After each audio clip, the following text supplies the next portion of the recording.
Ini bahkan lebih tinggi dari hujan bulanan di sana ya, mungkin 1,5 bulan ya. Jadi ini tumpah dalam 1 hari dan bayangkan itu terjadi selama 3 hari. Tapi awan hujan yang terbentuk sangat masif karena suhu dari permukaan air laut di Selat Malaka cukup tinggi untuk pembentukan awan hujan. Ya. Next.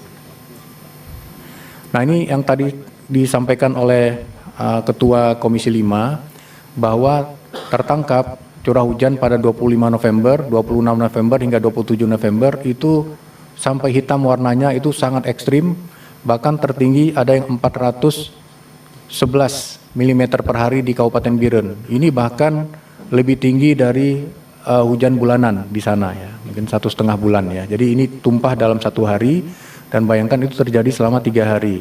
Nah ini menyebabkan bencana hidrometeorologi memang sangat masif terjadi karena tanah kemudian tidak mampu atau lahan tidak mampu dalam menahan tumpahan air hujan yang demikian banyak hingga terjadilah banjir bandang, longsor, dan banjir ya.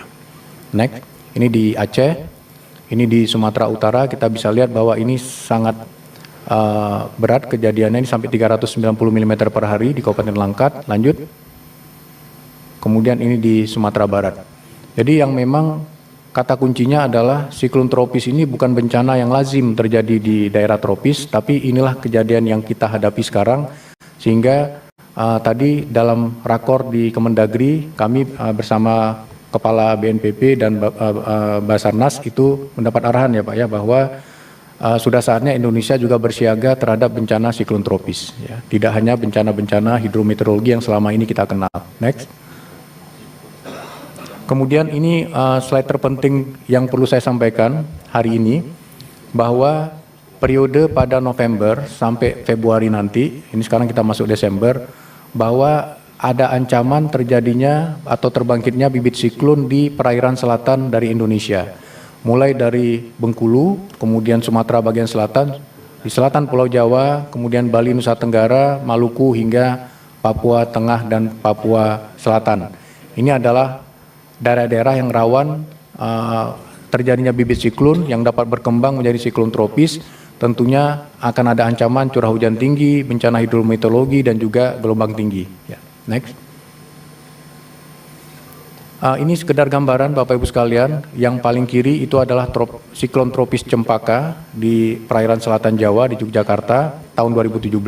Ini kategori 1. Kemudian pada 2021 itu siklon tropis Seroja itu di perairan NTT, dan kemudian kita menghadapi lagi di tahun 2025 yang tadinya di daerah utara terjadinya 24 tahun yang lalu ya. Pada tahun 2001 ini terjadi lagi siklon Senyar di Selat Malaka. Ini untuk yang Cempaka dan Senyar ini kategori 1, yang kategori 2 adalah siklon tropis Seroja. Kita perlu bersiap juga apabila siklon tropis dengan kategori yang lebih tinggi, lebih kuat, itu terjadi pada daerah-daerah atau provinsi yang padat penduduknya. Ini kesiapsiagaan perlu kita siapkan mulai sekarang. Next. Di samping itu, BMKG bekerjasama dengan BNPB juga melaksanakan operasi modifikasi cuaca. Kebetulan kemarin kami hadir di Kuala Namu untuk memantau pelaksanaan operasi modifikasi cuaca. Intinya adalah untuk menjamin agar proses penyelamatan para korban, evakuasi, distribusi logistik itu tidak terganggu karena cuaca.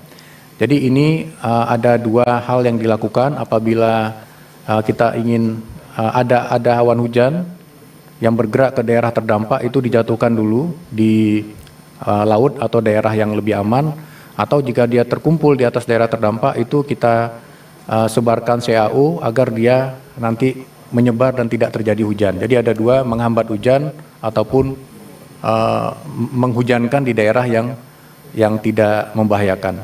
Saat ini ada operasi modifikasi cuaca yang dilakukan juga di Semeru untuk mencegah pyroclastic deposit di bagian hulu dari Gunung Semeru itu menjadi lahar dingin ketika ada hujan yang menjatuhi di sana. Itu juga dilakukan operasi modifikasi cuaca.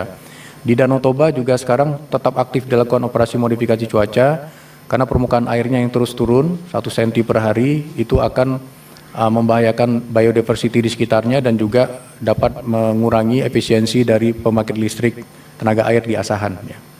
Next. Ya, ini kira-kira penutup.